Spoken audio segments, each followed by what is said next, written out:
Yo agradezco muy profundamente a los organizadores de este evento porque a través del derecho tributario es que el sistema jurídico puede asegurar para el país o la región a la que pertenezca una verdadera riqueza, un verdadero crecimiento económico, acorde con las necesidades de cada estado, cada país.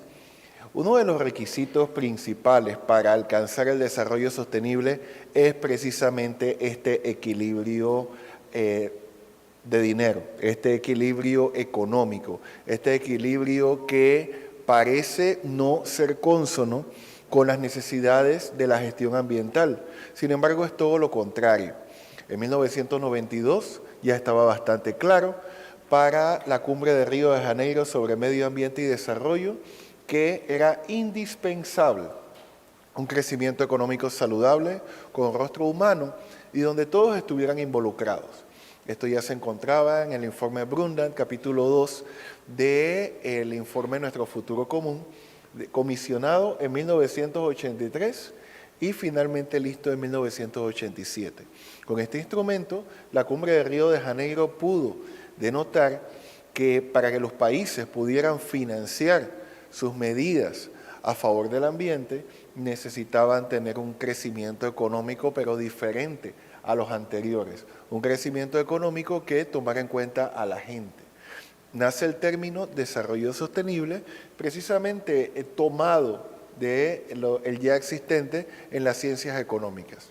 La sostenibilidad para el desarrollo, la sostenibilidad para las finanzas, lo que puede ser perdurable en el tiempo es sostenible.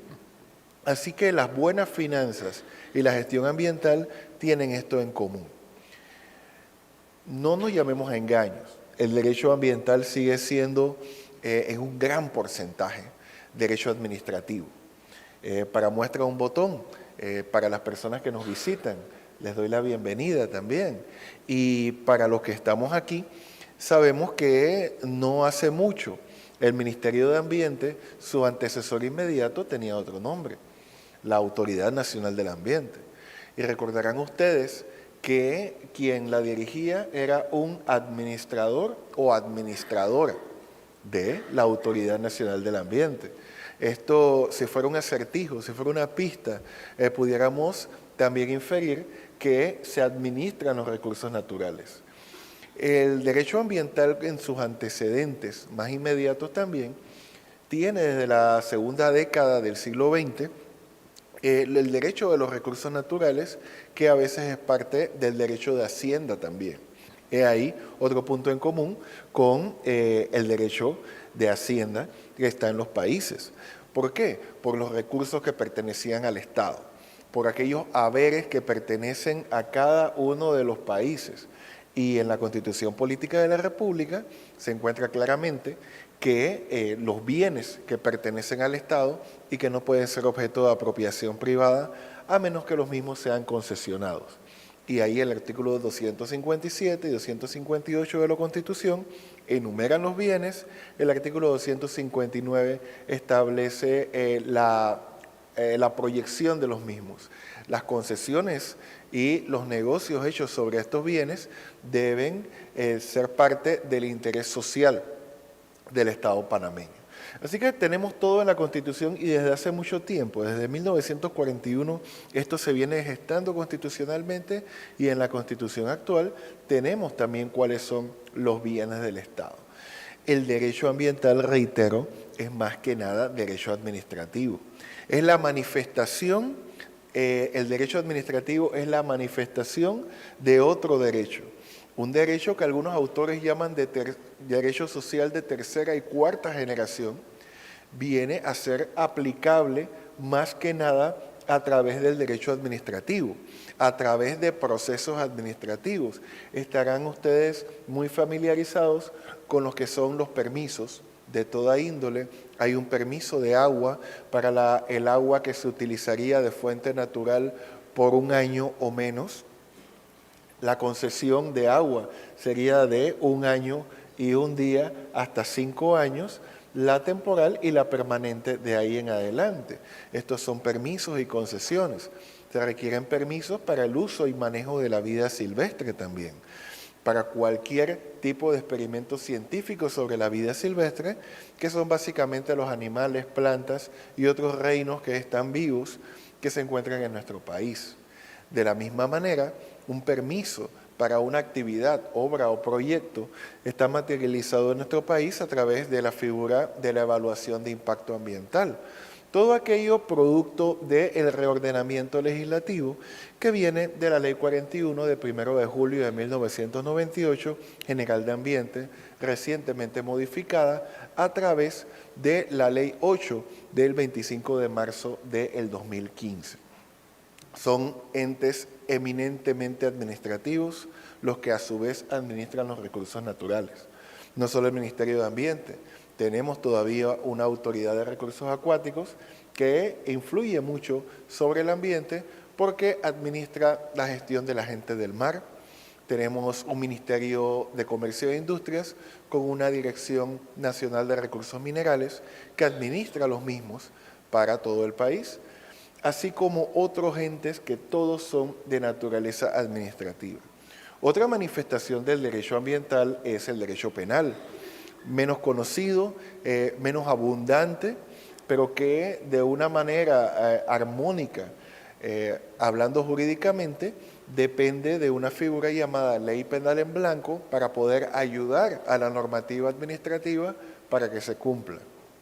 Y así existen varios tipos penales dentro del título 13º del Código Penal que a su vez dependen de la norma penal en blanco, es decir, la norma administrativa que se adecue al hecho punible. Sin embargo, muy poco van a escuchar ustedes, si es que van a escuchar en algún momento, de no ser por la visión de los organizadores de este Congreso, algún tipo de aplicabilidad del sistema tributario panameño para poder colaborar con la gestión ambiental. La gestión ambiental normalmente se maneja, como estaba explicando, a través de mecanismos de comando y control. Se maneja a través de órdenes administrativas, de permisos administrativos, donde el uso de los mismos es regulado y es supervisado, donde su abuso es castigado por la ley.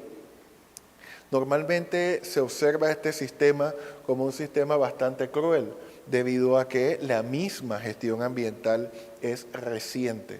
No se trata de un sistema de zanahoria y garrote, sino del proverbial garrote una y otra vez, tendiente a endurecerse. Como experiencia personal, tendría que comentarles que el Ministerio Público, la administración pasada del Ministerio Público, ya tenía un borrador de proyecto de ley para endurecer las penas ambientales, bajo la creencia de que las mismas, más duras, podían ayudar a la gestión ambiental. Por otro lado, en recientes declaraciones de la ministra de Ambiente, Mireille Endara-de-Eras, manifestaba que la ley forestal, la ley 1 de 3 de febrero de 1994, debía ser cambiada para endurecer las sanciones también en materia forestal. Así que nos vemos ante un sistema que tiende, ante su incumplimiento, a ser cada vez más represivo. Sin embargo, el uso de los recursos naturales no siempre tiene que ser visto desde la óptica de que se van a desperdiciar, de que se van a malgastar o de que de alguna manera vamos a quedar sin recursos naturales. Por eso la vía del incentivo es la que han observado otras legislaciones. Panamá también lo ha observado de una manera minoritaria, como veremos posteriormente. Corresponde a un muy pequeño porcentaje del derecho ambiental panameño, no tanto dentro de lo que es el derecho propiamente ambiental, sino normas incluso de relevancia ambiental casual, como diría Raúl Brañez, que gravitan en el ordenamiento jurídico y que prácticamente hay que ser un experto en estos temas o un estudioso muy grande para poderlas identificar o ser servidor público, que son los que las tienen a su disposición. Lo que vemos actualmente es la necesidad de poder incorporar a nuestro país lo que son instrumentos económicos de gestión ambiental. Los instrumentos económicos de gestión ambiental son los que van por la vía del incentivo. Ellos no van por el derrotero del castigo, de la multa, de la erogación obligatoria producto de una sanción. Ellos no provienen de un miedo, provienen de una oportunidad planificada de parte de los actores sociales para poder cumplir con una norma en beneficio no solamente de su haber económico, sino también en beneficio del ambiente. Estos incentivos económicos pueden ser tributarios, pueden ser de otra naturaleza también, sin embargo lo que nos interesa son los que son tributarios. Y en eso la doctrina, especialmente la doctrina europea, recoge lo que son los tributos extrafiscales, porque el objetivo de los tributos ambientales es el de reducir la contaminación. Este es un gran debate que todavía se da en Europa y en algunas partes de nuestro continente. Si el objetivo del tributo ambiental es la protección del ambiente, nuestro objetivo, por razones que voy a explicar durante los siguientes minutos, debería ser cero contaminación. Sin embargo, la mentalidad normal de los recaudadores de tributos de todo el mundo es precisamente la que su nombre dice, recaudar. Por tanto, no existe una doctrina uniforme sobre los tributos ambientales. Hay algunas jurisdicciones que sencillamente observan un acto de contaminación y finalmente legislan para tributar ese acto de contaminación. Según la doctrina que yo profesaría, que corresponde a varios autores, entre ellos Pedro Manuel Herrera Molina, este es un uso equivocado del tributo, porque la naturaleza de los incentivos extrafiscales es incentivar a descontaminar o a que mis procesos sean menos contaminantes, no aprovecharme de un proceso contaminante para recaudar. Según mi perspectiva, la manera correcta de observar esto es observar aquella línea donde la normativa administrativa castiga con una sanción, vamos a llamarle para los efectos de la conferencia una multa, para quien infringe la normativa ambiental que es eminentemente administrativa. Pero para aquel que cumple se le debe incentivar. Y aquel que cumple más allá de la norma, utilizando la mejor tecnología disponible, entonces esa persona debe ser incentivada. ¿Esto de dónde viene? ¿Fue mentalidad economista? Esto no está claro. Los políticos a nivel ambiental y los expertos a nivel ambiental tuvieron esta idea en la fecha que mencioné, 1992. El principio 17 de la Declaración de Río de Janeiro sobre Medio Ambiente y Desarrollo, en el 16, establece la internalización del coste de la contaminación. El que contamina paga, en otras palabras. ¿Qué es internalizar el coste de la contaminación? Para poder citar un ejemplo, si mi actividad económica, si mi actividad industrial contamina, lo que yo debería hacer es evitar esa contaminación, asumir la externalidad negativa y pagar por ella, de modo tal que la misma no fuera trasladada a otros actores ambientales, como les llamamos nosotros desde el ambientalismo, o a otros actores sociales, hablando de una manera más amplia. Esto no es reciente. Alfred Pigou, en 1929, a través de su obra The Economics of Welfare, estudiaba cómo la era industrial inglesa y norteamericana provocaba contaminación. Como en esos momentos las fábricas no asumían el coste de la misma, ésta se trasladaba al Estado. Y en ese tiempo eran los servicios de welfare, los servicios de salud, los que tenían que asumir los problemas sanitarios que tenían los empleados de aquellas fábricas. Se ideó entonces el concepto de que las externalidades negativas debían ser asumidas por quien las provocaba. Después de un largo camino, se da el principio de quien contamina paga, que es un principio muy imbricado con la ciencia económica, pero también hace mucho sentido en materia ambiental. Se parece mucho a lo que nos enseñaron en derecho civil, cuando se establece que quien provoca un daño está obligado a repararlo. Así de simple.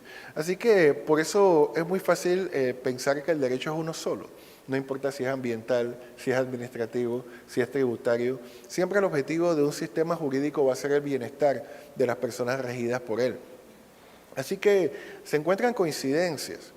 Por tanto, este principio de quien contamina paga es el que sirve para que los políticos que idean y los técnicos jurídicos que cincelan las medidas de las que estoy hablando, establezcan este principio general de que quien contamina paga, pero quien ayuda a descontaminar, en principio, se le debería pagar.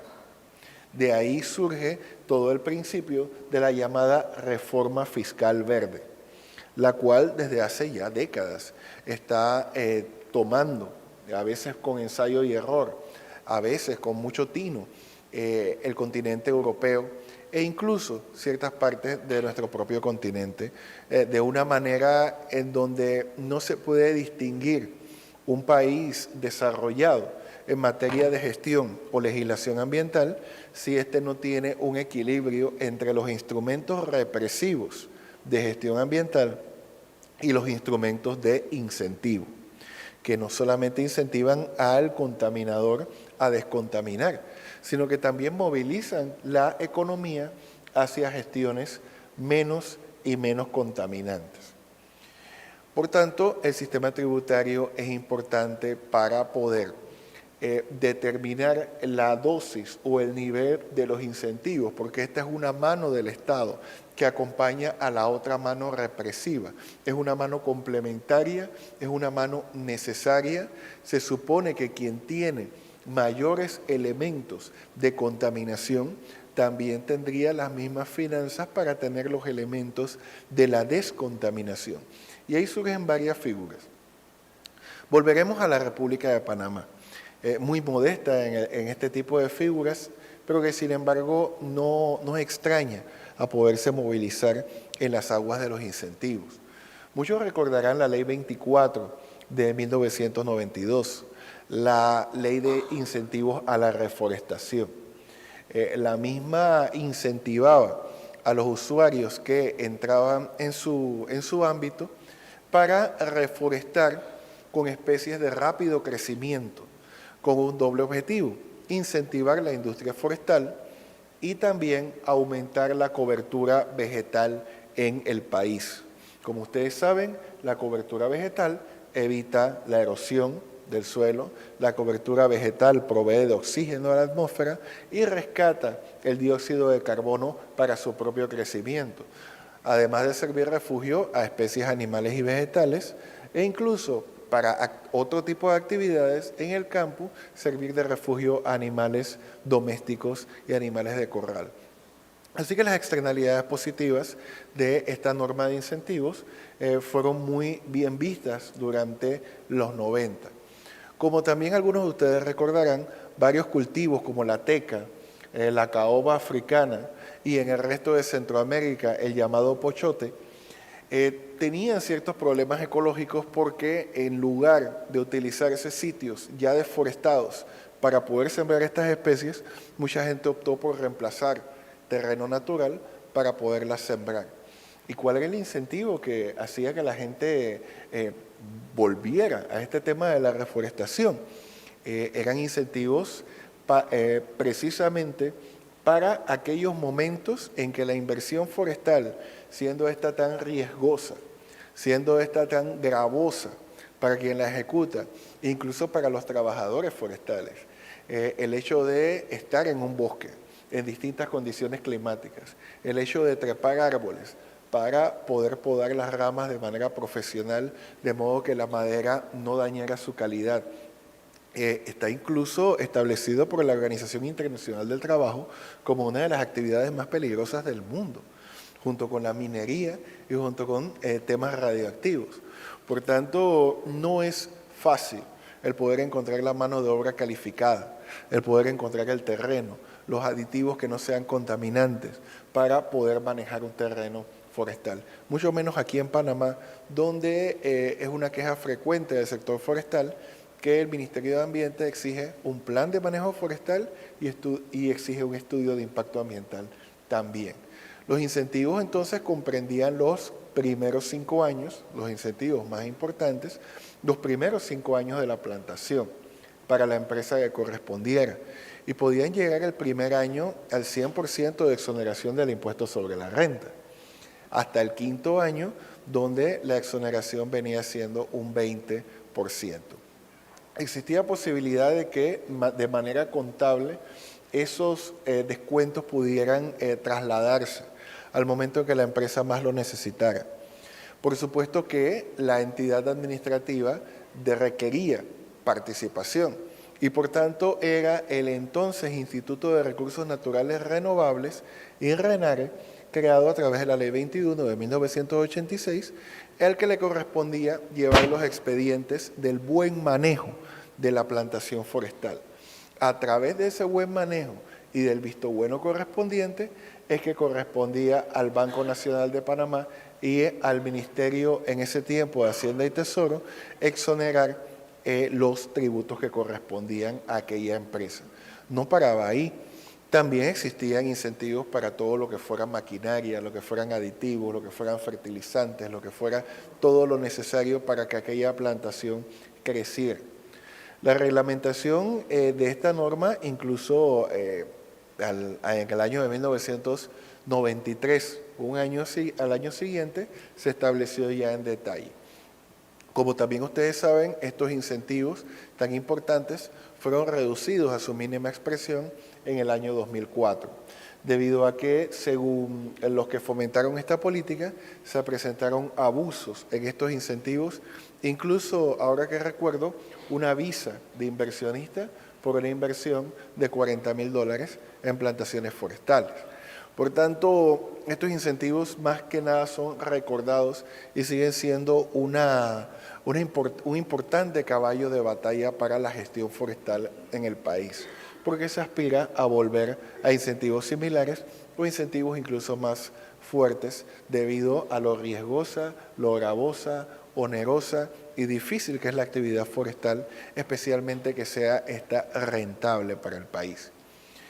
También existen otra naturaleza de incentivos que tocan los ámbitos tributarios sin ser necesariamente incentivos extrafiscales. Por ejemplo, la ley 76, si no me equivoco, sí, del año 2009, es la ley de incentivos a las industrias. Es decir, no es una norma ambiental, es una norma industrial. Sin embargo, dentro de su articulado, establece incentivos para las empresas que importan, que edifican o que de alguna manera tienen gastos en cuanto a contaminantes. Si los insumos que importan, si las actividades que llevan a cabo o si los materiales que usan son biodegradables, han comprobado que su ciclo de vida no es contaminante, por ejemplo, estas pueden tener alivios fiscales de hasta un 25% de impuestos sobre la renta. Esto no es nada despreciable.